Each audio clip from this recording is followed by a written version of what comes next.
Imagine standing at the edge of a still lake at dawn. The sun crests the horizon, and suddenly the world ignites. Water shimmers, shadows stretch across the ground, and color floods everything your eyes can touch. It happens in an instant. It happens every single day. And yet, for over 2,000 years, the greatest minds in human history have wrestled with a deceptively simple question: what exactly is light?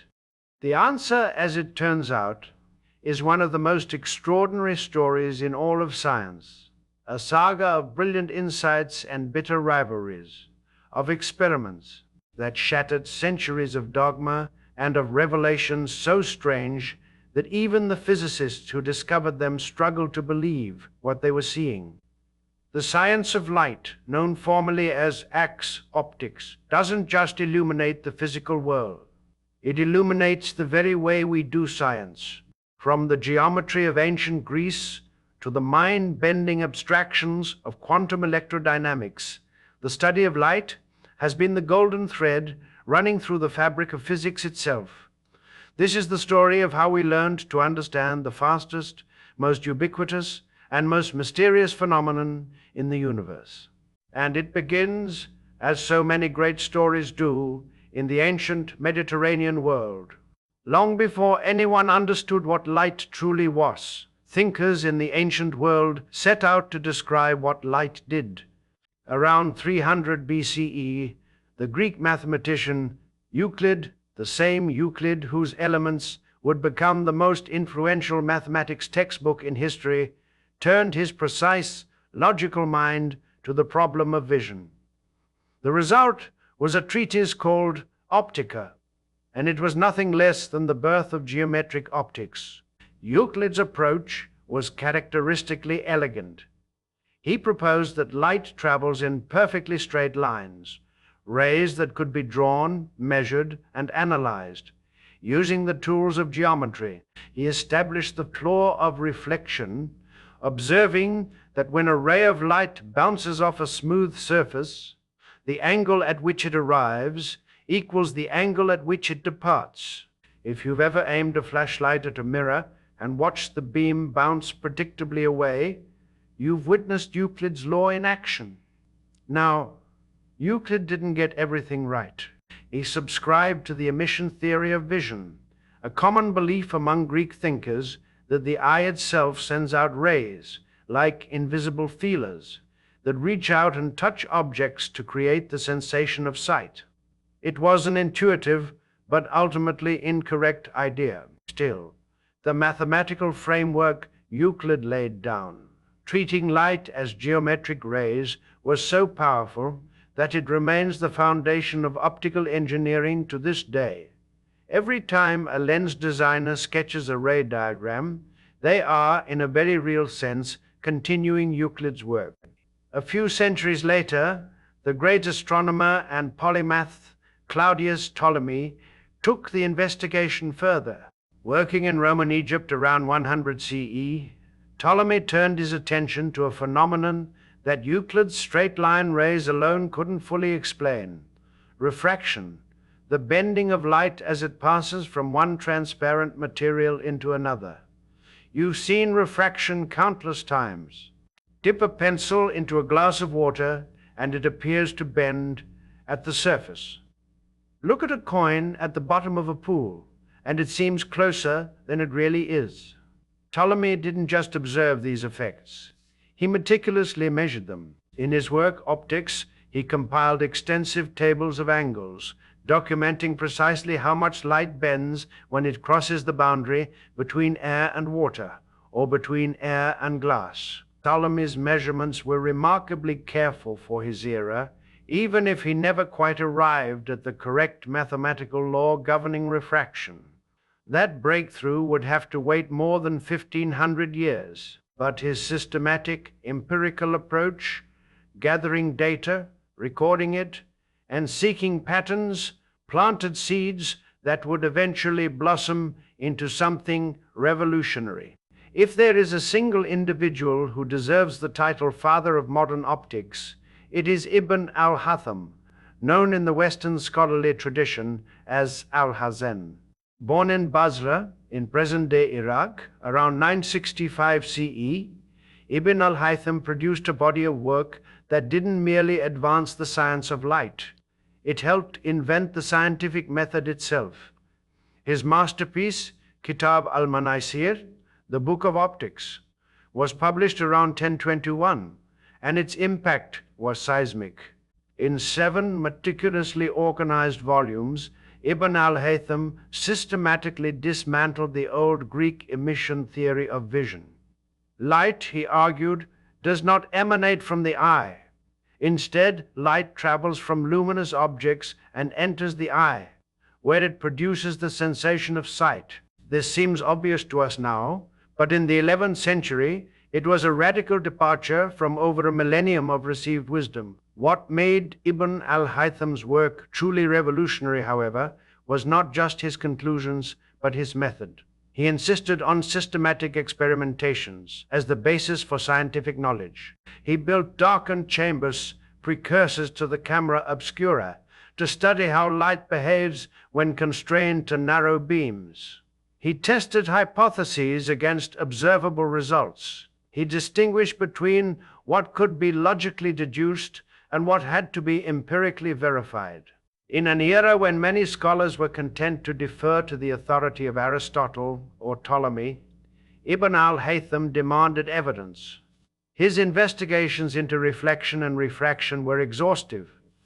He studied curved mirrors, concave and convex, and analyzed the images they produce. He explored how lenses focus light. His work on reflection from curved surfaces led to what is still known as Al-Hazen's problem, determining the point on a curved mirror where light from a given source will reflect to a given observer, a problem so geometrically complex that it reduces to a 4th-degree equation. When the Book of Optics was translated into Latin in the 12th and 13th centuries, it electrified European scholarship. Roger Bacon, Johannes Kepler, and René Descartes all drew directly from Ibn al-Haytham's work. The trajectory of Western science was permanently altered by the insights of this 11th century scholar from Basra. For centuries after Ptolemy, the precise mathematical relationship governing refraction remained elusive. That changed in 1621 when the Dutch astronomer and mathematician Willebrord Snell finally cracked the code.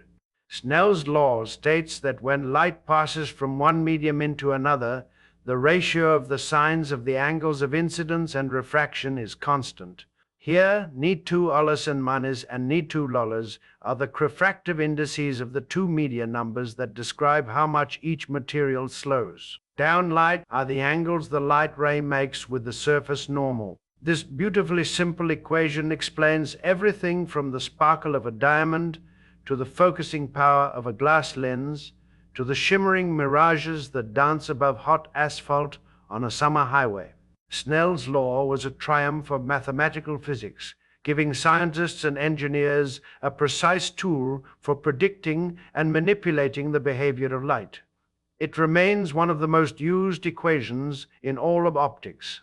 Newton's prism, unlocking the spectrum, 1665 to 1704. Enter Isaac Newton, arguably the most influential scientist who ever lived. In 1665, while still a young man in his 20s, Newton conducted a series of experiments that would forever change our understanding of color. Using a glass prism, he demonstrated that white light is not a single, pure entity, but rather a composite, a blend of all the colors of the rainbow.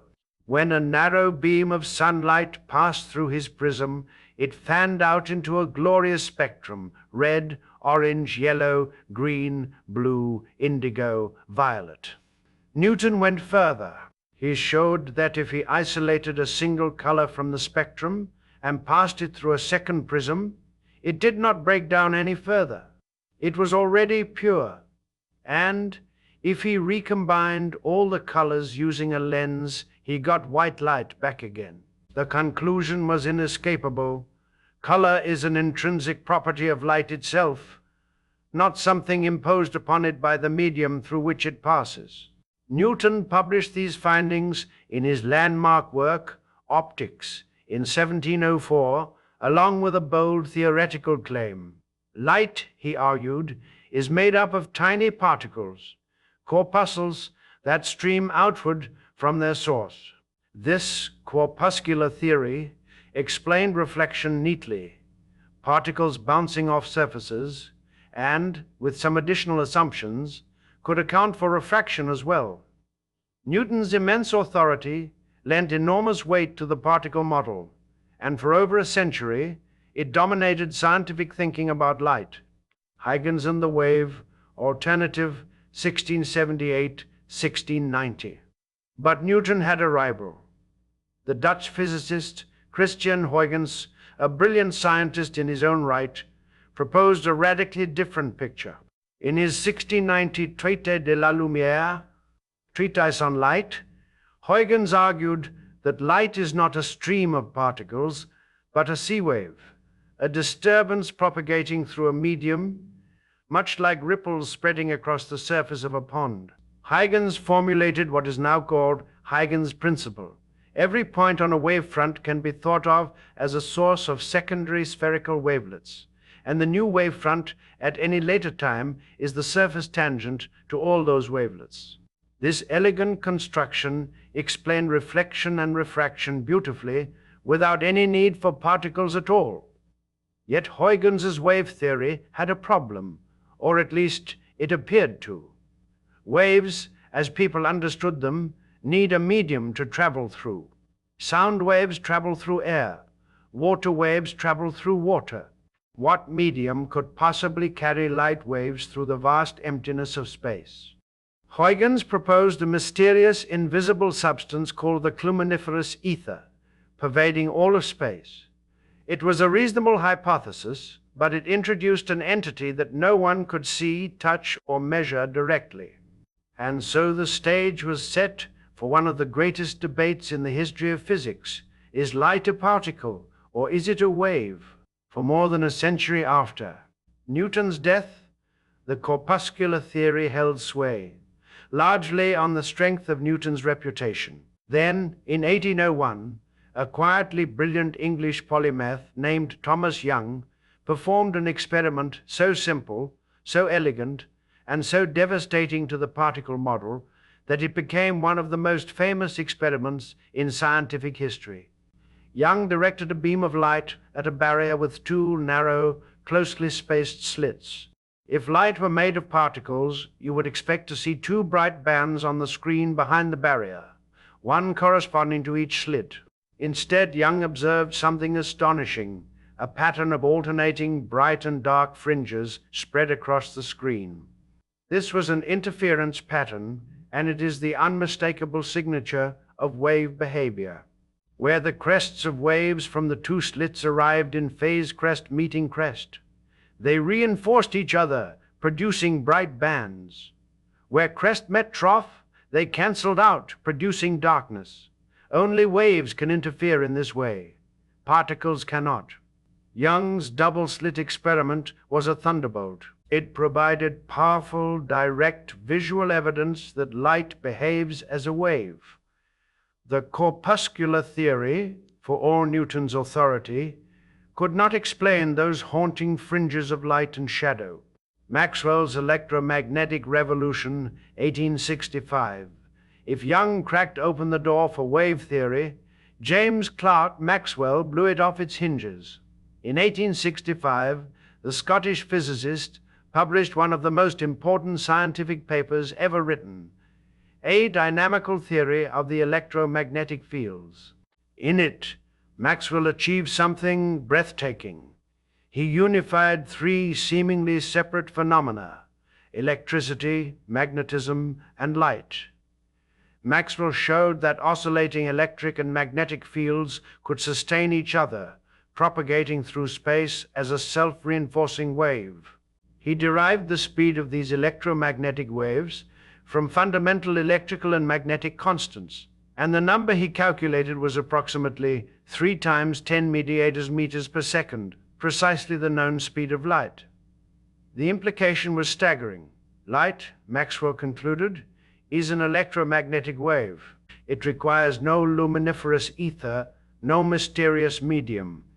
It is a self-propagating ripple in the electromagnetic field, and it travels at a speed dictated by the very structure of the universe's electric and magnetic properties.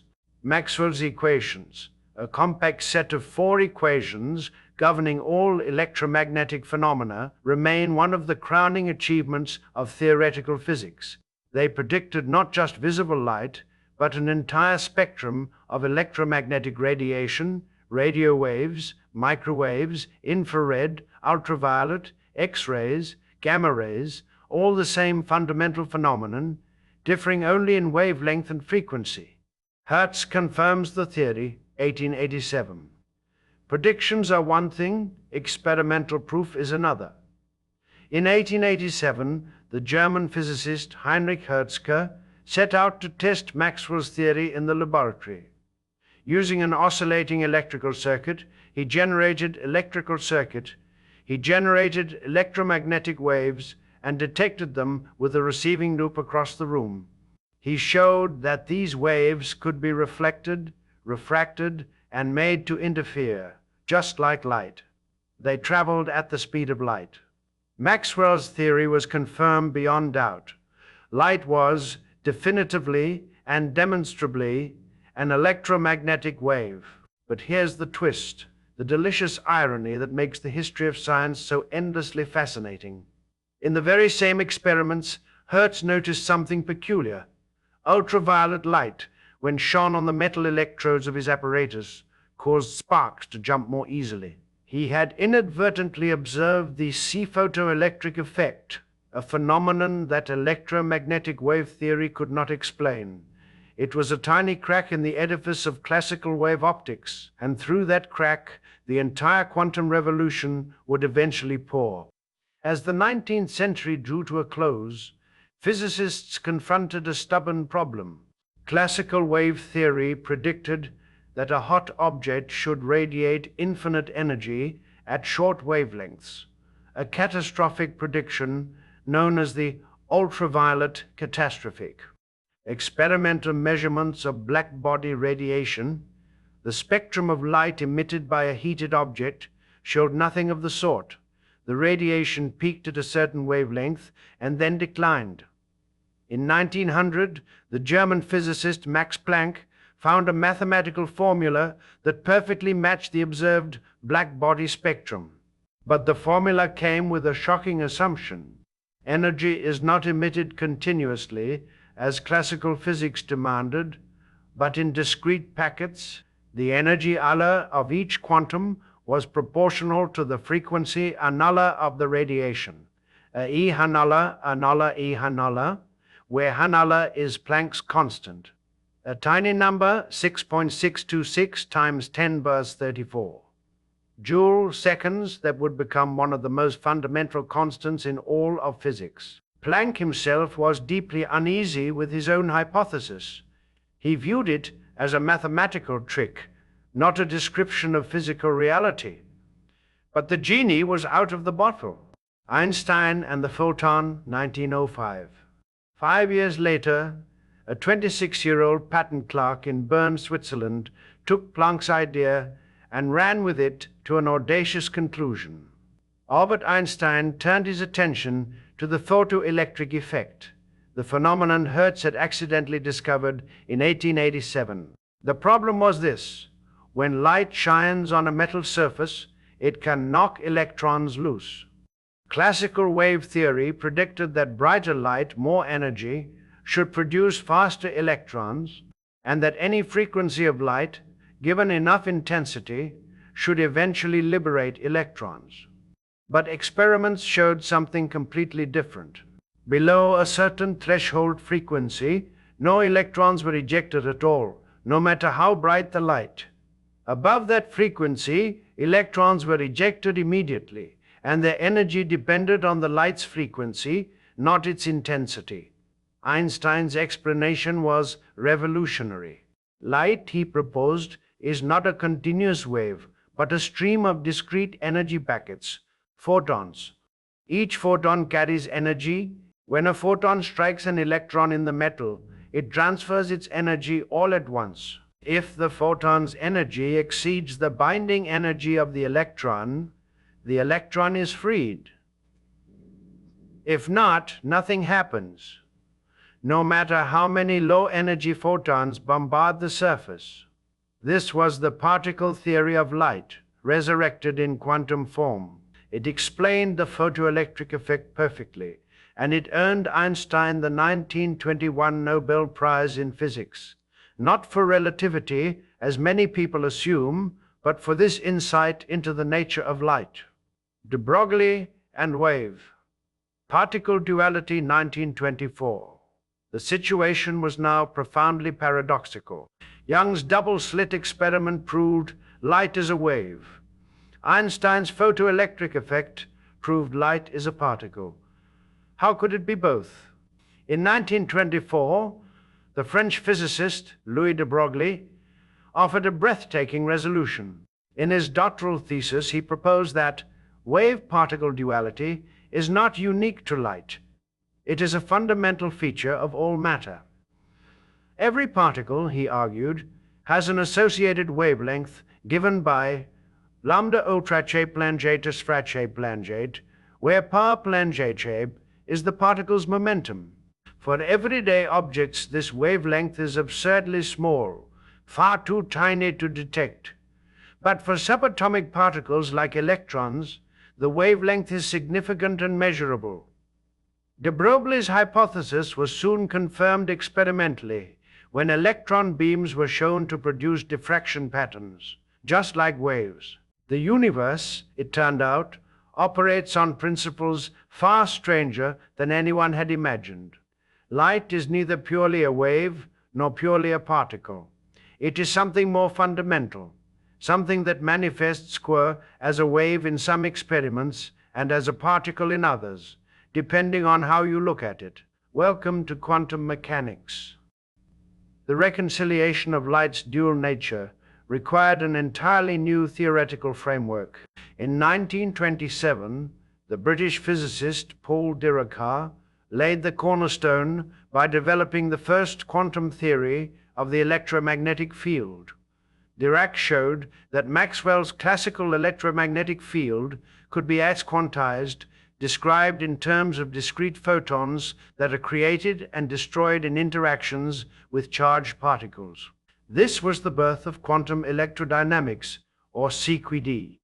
Dirac's initial formulation was powerful, but plagued by infinities, calculations that blew up to nonsensical infinite values. It took 2 more decades of intense work before 3 physicists, working independently on different continents, cracked the problem. Richard Feynman in the United States, Julian Schwinger also in the United States, and Ichiro Tomonaga in Japan each developed techniques for renormalization, a mathematical procedure for taming the infinities and extracting finite, physically meaningful predictions. Their work yielded the fully renormalized theory of QED. QED is, by many measures, the most successful and precise theory in the history of science. It describes every interaction between light and matter, every absorption, every emission, every scattering event, in terms of photons being exchanged between charged particles. Feynman's famous Feynman diagrams, intuitive pictorial representations of particle interactions, became an indispensable tool in theoretical physics. How precise is QED? Consider the anomalous magnetic moment of the electron, a subtle quantum correction to the electron's magnetic properties. QED predicts this quantity to more than septon decimal places, and experiments confirm the prediction to the same degree of accuracy. It is the most precisely tested prediction in all of physics, a testament to the extraordinary power of our understanding of light at the quantum level.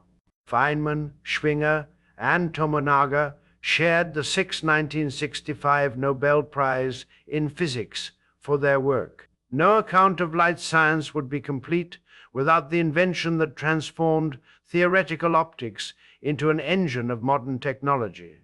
In 1960, the American physicist Theodore Maiman demonstrated the first working laser light amplification by stimulated emission of radiation using a synthetic ruby crystal.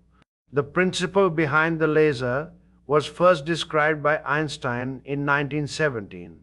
When a photon of the right energy encounters an excited atom, it can stimulate the atom to emit a second photon identical to the first in wavelength, phase, and direction. Chain this process across millions of atoms, and you get a beam of light that is extraordinarily fast, coherent, all waves marching in lockstep, monochromatic, a single pure color, and Deachin, intense. Maiman's ruby laser emitted pulses of deep red light at a wavelength of 694.3 nanometers. At first, the laser was famously described as a solution looking for a problem. The description didn't last long. Within years, lasers found applications in virtually every domain of science and technology. Today, fiber optic cables crisscross the ocean floors and span continents, carrying the vast majority of the world's internet traffic. These hair-thin strands of ultra-pure glass guide laser light through total internal reflection.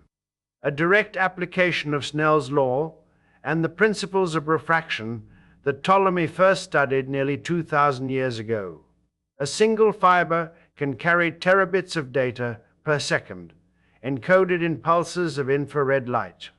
The global telecommunications revolution is, at its core, a triumph of light science. Particle lasers in medicine, manufacturing, and beyond lasers have become so pervasive that it's easy to forget how revolutionary they are.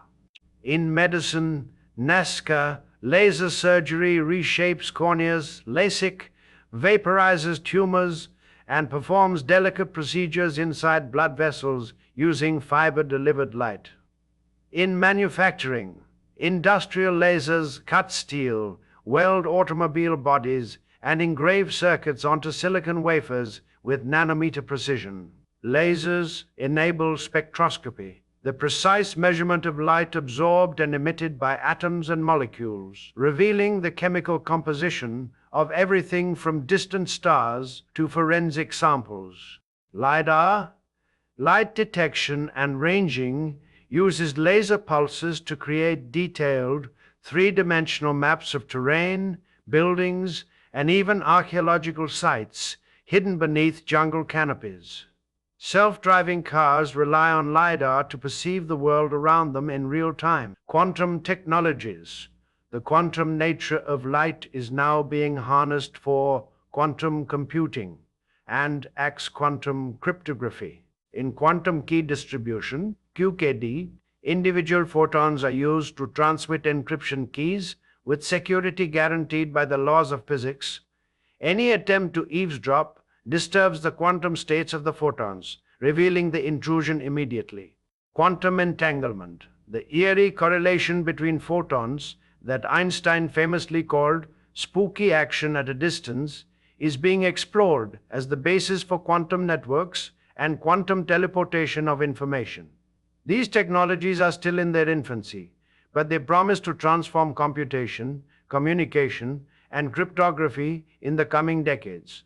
LED and OLED revolutions. The humble false light emitting diode, LEDN, has quietly revolutionized illumination. LEDs convert electricity directly into light using semiconductor physics, a process rooted in quantum mechanics and the behavior of photons at the atomic level. They are vastly more energy efficient than incandescent bulbs, last tens of thousands of hours, and have slashed global energy consumption for lighting. OLED, organic LED technology, has further transformed the display industry, enabling the ultra-thin, vibrant screens in smartphones, televisions, and wearable devices. In one of the most spectacular applications of light science in the 21st century, the LIGO Laser Interferometer Gravitational Wave Observatory collaboration used laser interferometry to detect gravitational waves for the first time in 2015. LIGO's detectors split a laser beam, send the two halves down perpendicular 4-kilometer arms, and recombine them. A passing gravitational wave, a ripple in space-time itself, stretches one arm and compresses the other by an almost inconceivably tiny amount, less than 1/10,000th the diameter of a proton. The resulting shift in the interference pattern of the recombined laser beams reveals the wave's passage. This is light science operating at the very edge of what is measurable, and it opened an entirely new window on the universe, allowing us to hear the collisions of black holes and neutron stars billions of light years away. At the other extreme of scale, ultra-fast attosecond spectroscopy uses pulses of light lasting just a few attoseconds, 10 microseconds, nanoseconds, to observe the motion of electrons within atoms and molecules in real time. This is the time scale on which chemistry actually happens, the flickering dance of electrons as they form and break chemical bonds. The development of attosecond pulses, recognized by the East 2223 Nobel Prize in Physics, has given scientists an unprecedented tool for understanding matter at its most fundamental level. Look around you. The screen you're reading this on works because we understand how photons interact with semiconductor materials, insights rooted in Planck's quantum hypothesis and Einstein's photon theory. The Wi-Fi signal carrying this text to your device is an electromagnetic wave, predicted by Maxwell's equations. The glass in your windows obeys Snell's law. The colors you perceive were explained by Newton's prism experiments. And if you glance up at the night sky, every photon of starlight reaching your eye has traveled in a straight line through the cosmos, just as Euclid imagined over 2,000 years ago. The story of light science is, in a profound sense, the story of physics itself. It has been the testing ground for our greatest theories, the catalyst for our most transformative technologies, and the source of our deepest puzzles. The ancient Greeks asked what light is and how we see. Ibn al-Haytham insisted we find out through experiment. Newton and Huygens debated particles versus waves. Young, Maxwell, and Hertz proved light is a wave. Planck and Einstein proved it is also a particle. Feynman and his colleagues gave us QED, the most precise theory humans have ever constructed. And Maimon gave us the laser, turning millennia of theoretical insight into a beam of pure, coherent light that now touches every corner of modern life. Yet for all we have learned, light continues to surprise us. Quantum entanglement challenges our intuitions about locality and reality. The search for a unified theory of quantum gravity, one that would reconcile Einstein's general relativity with quantum mechanics, remains incomplete, and light, as always, sits at the heart of the puzzle. New phenomena, from exotic photonic materials to topological states of light, are being discovered in laboratories around the world. The science of light is not a finished chapter. It is a story still being written in laboratories and observatories, in fiber optic cables and quantum computers, in the flicker of LEDs and the flash of attosecond pulses. It is a story that began with a simple human act, looking at the world and wondering how, and it will continue for as long as there are curious minds willing to chase the fastest thing in the universe and ask it to reveal its secrets. The light, as always, leads the way.